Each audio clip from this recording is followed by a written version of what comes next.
Olá pessoal, meu nome é Caetano Yaneta do VFX Brasil e nesse tutorial vamos criar um shader de raio-x no Maya.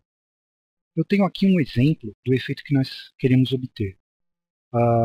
Esse é o efeito de raio-x, onde a silhueta do objeto fica mais delineada e luminosa e o interior do objeto fica transparente. Nesse tutorial nós vamos focar no processo de construção do shader, sem detalhar muitos elementos que iremos utilizar na construção. É um shader bem simples, mas as conexões entre os nodes podem se tornar confusas se isso não for feito corretamente. Eu vou abrir o Hypershade, que é o editor de materiais do Maya. E a primeira coisa que eu vou fazer vai ser criar um shader Lambert. Esse shader vai ser a base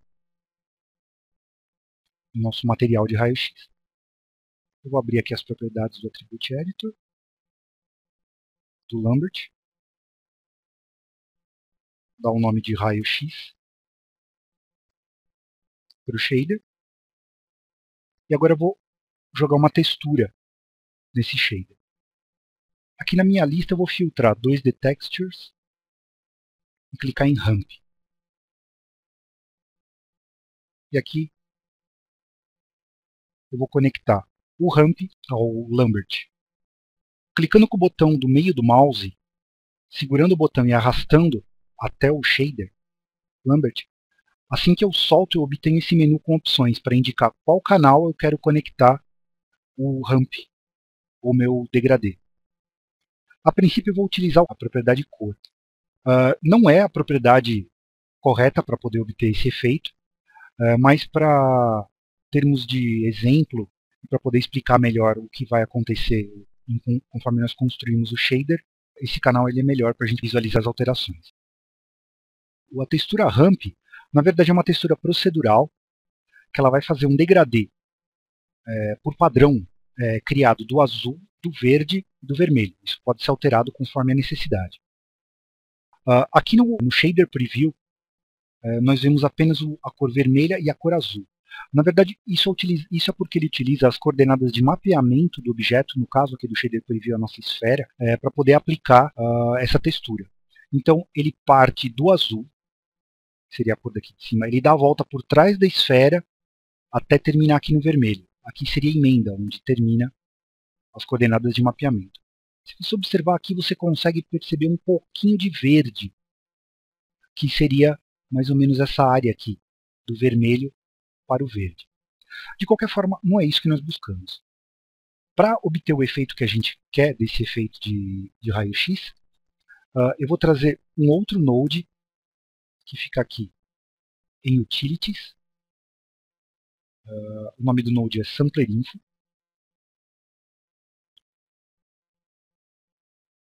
Como nós não precisamos das coordenadas de mapeamento propriamente ditas para poder utilizar esse node, esse node que é criado juntamente com o Ramp Place 2D Texture se torna desnecessário. Então eu vou selecionar Delete no teclado para poder apagar e vou utilizar o SamplerInfo. Da mesma forma que eu conectei o Ramp ao Lambert, eu vou conectar o SamplerInfo ao Ramp. Clicando com o botão do meio do mouse, segurando e arrastando até o Ramp, eu solto e tenho as opções. Nesse caso eu vou escolher Default.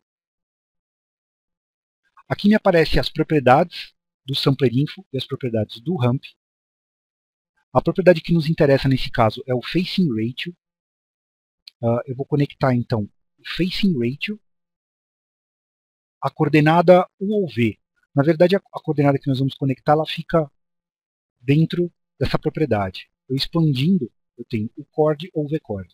Tanto faz, qualquer uma das duas coordenadas não há problema. Só é importante, depois que você escolher uma delas, você selecionar o mesmo tipo de coordenada no Ramp. Então, no caso, se eu selecionar aqui o chord, vou clicar aqui no Ramp, subir aqui as propriedades, eu preciso aqui no Type trocar para o Ramp. Certo? Se eu selecionasse vchord, eu manteria o vramp que apareceu aqui. Agora, o que o SamplerInfo faz, na verdade? Se você for observar, o centro a parte mais interior aqui da esfera fica azul, que é a cor superior aqui do degradê. Passando pelo verde aqui, e a silhueta, o contorno, as bordas aqui da esfera ficam vermelhas. Nesse caso, o que o Sampler Info está fazendo?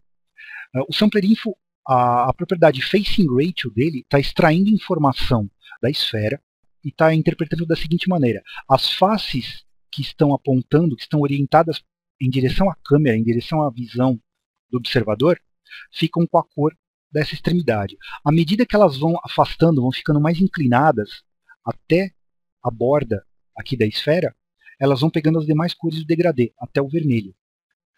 Eu vou apagar essa cor aqui do degradê, o verde, vou mudar as cores. O azul,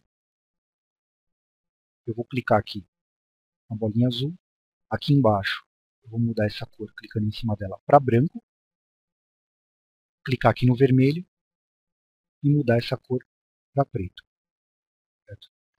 E, com exceção das cores trocadas, o efeito acaba sendo o mesmo.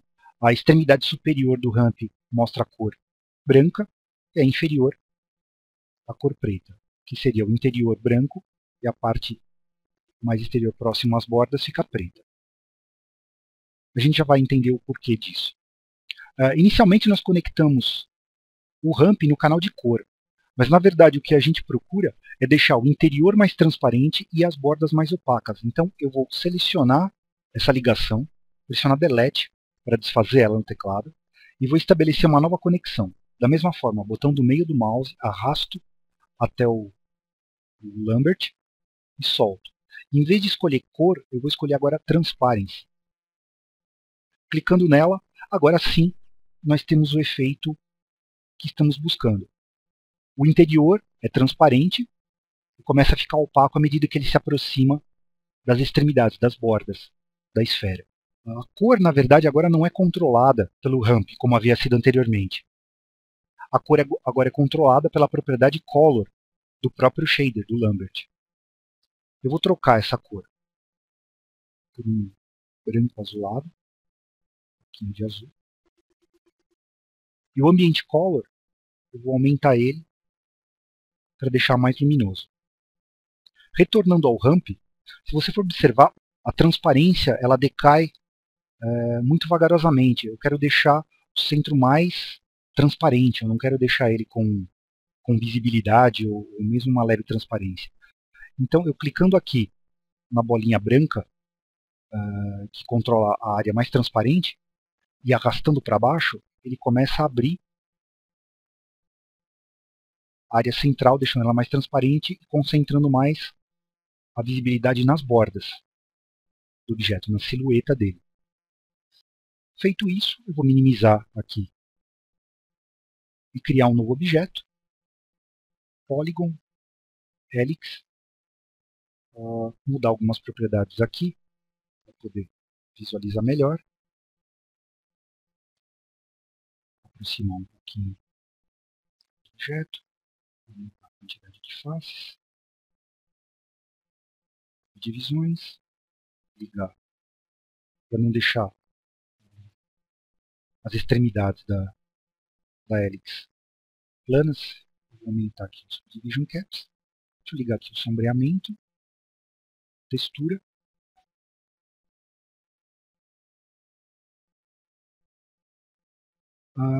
Para aplicar o material agora nesse objeto, basta clicar com o botão da direita, certo? No menu que aparecer aqui embaixo, Assign Existing Material, eu seleciono raio-x e solto o botão da direita em cima da opção. Você não consegue observar o resultado do shader do X-Ray por causa do Sampler Info. Na verdade, o Sampler Info ele só calcula aquela propriedade durante o render, não em viewport. Ele não é simplesmente uma textura estática, ele depende do ângulo em que você está observando o objeto. Então, para isso, nessa visão, eu vou vir aqui e renderizar. E agora sim nós temos o efeito que estamos procurando. Observe que independente da posição da câmera, mesmo que nós colocamos uma visão mais superior, a ideia do shader é sempre a mesma. Quanto mais ele se aproxima da silhueta do objeto, ele fica mais opaco, o interior fica mais transparente. Espero que esse tutorial seja útil a vocês e em breve teremos mais tutoriais aqui no VFX Brasil. Obrigado!